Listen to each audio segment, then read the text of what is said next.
Hey friends, so I've been getting a lot of questions from my friends and followers asking about how to become an artist as a disabled individual, how to go about it, what do you do, how do you find opportunities. I've been getting a lot of recurring questions, a lot of the same questions. So I figured, well, why don't I just go ahead and do a little series answering some of the questions that I've been getting about how to be a disabled artist. So for this first video, I'm going to just briefly talk about how I find opportunities as a disabled artist. And it's honestly so simple, but it's been so effective for me. And all you're going to do is basically capitalize on using your social media time.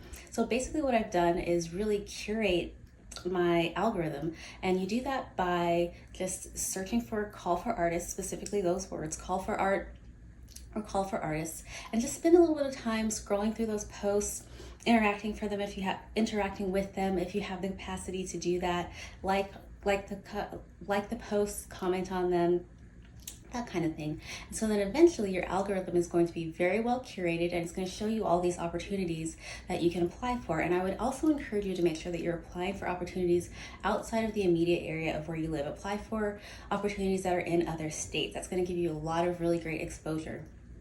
And another little bit of information, a lot of the calls for art do involve an application fee.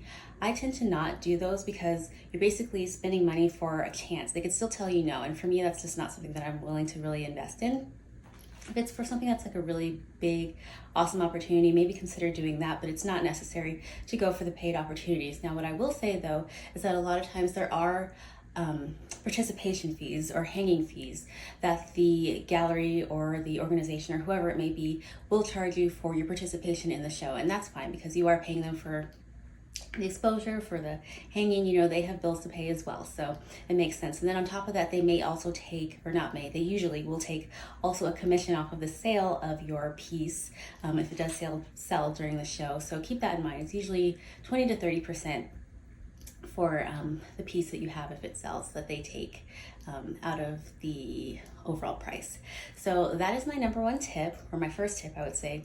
Curate your algorithm. It just takes honestly a few minutes because, as we know, social media is trying to get us to spend as much time on there as possible. So it doesn't take long for you to start getting those opportunities spoon-fed to you right there on your algorithm. And just apply for the ones that look interesting to you, that you think your art would be appropriate for. And that is my first tip as a disabled artist. So let me know if you have any other questions about being a disabled artist, and I will be glad to answer them in a future video. Love you guys.